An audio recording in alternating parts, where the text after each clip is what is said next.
செங்கனவன் பால் திசை முகன் பால் தேவர்கள் பால் எங்கும் இலாததோர் இன்பம் நம் பாலதா.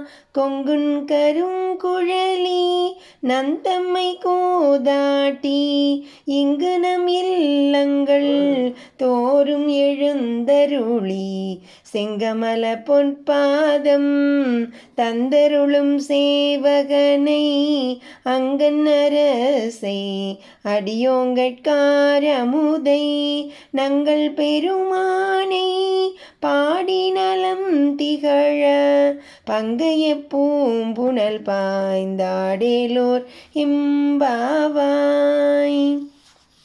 இயல்பாகவே மனம் தங்கிய கரிய கூந்தலை உடையவளே, விஷ்ணு பிரம்மா முதலிய தேவர்களிடத்து இல்லாத பேரின்பம் நமக்கு யாண்டும் சொந்தம். நம் குற்றங்கள் களையப் பெறும்பொழுது அது அனுபூதியாகிறது. அதற்காக இறைவன் நம் வீடுகள் தோறும் எழுந்தருளுகிறான். செந்தாமரை போன்று தனது பொற்பாதத்தை நமக்கு கொடுத்தருளும் சேவகன் அவன். கருணை நிறைந்த கண்களையுடைய அரசன் அவன். அடியவர்களாகிய நமக்கு அவன் நிறை அமிர்தம். சிவஞானம் என்னும் நலம் அவனிடத்தில் இருந்து நமக்கு வருகிறது. தாமரை தடாகத்தில் மூழ்கி நீராடி அவன் பெருமையை பாடுவோம். இக்கோட்பாடுகளையெல்லாம் தோழி ஏற்று ஓர்ந்து பார்.